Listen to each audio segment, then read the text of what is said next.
ఈరోజు మనం విఠలనామం గురించి తెలుసుకుందాం. విఠలనామం విఠల విఠల విఠల పాండురంగ విఠల విఠల విఠల విఠల పాండురంగ విఠల ఇలా చెప్తే మనకి ఎన్నో ఆరోగ్య ప్రయోజనాలు ఉన్నాయని మన పూర్వీకులు మనకి తెలియజేశారు. ఈ విషయం కూడా మనకి ఈ రీసెర్చ్ పేపర్స్ కూడా కన్ఫర్మ్ చేసినాయి అన్నమాట.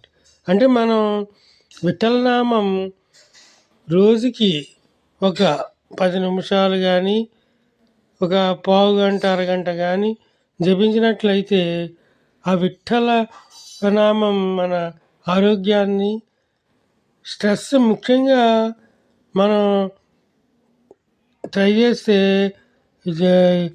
ఆన్లైన్లో ట్రై చేస్తే విఠలనామం స్ట్రెస్ తగ్గించి, బీపీ తగ్గించి, హార్ట్ అటాక్ రాకుండా చేస్తుందని చెప్పేసి ఉందన్నమాట.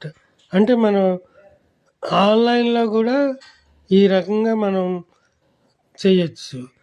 ఇది విఠలనామం చాలా ఆరోగ్య ప్రయోజనాలని కలిగిస్తుంది అన్నమాట. ఎందుకంటే దీంట్లో ఉన్న సైన్స్ ఏమిటంటే మనం టాని ఒత్తి పలికితే ఈ నాభి చక్రం లోపలికి వెళ్తుంది. ఈ రకంగా మనం చేసినట్లయితే మన ఆరోగ్యం చాలా, బీపీ తగ్గి నిద్ర పట్టడానికి వాళ్ళు కూడా ఈ విఠలనామం మనం పడుకునే ముందు ఒక పావు గంట చేసి పడుకుంటే మనకి చాలా ఆరోగ్య ప్రయోజనాలని కలిగిస్తుంది. ఇదే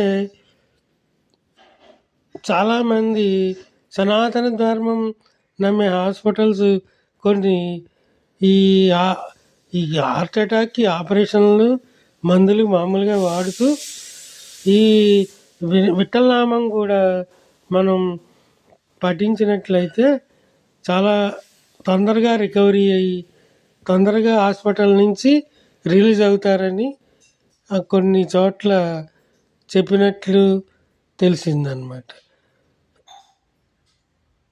అంచేత మనం ఈ విఠలనామంలో ఉన్న గొప్పతనం ఇదే అన్నమాట. Thank you. ఈ విషయం విన్నందుకు మీ అందరికీ కూడా కృతజ్ఞతలు. Thank you.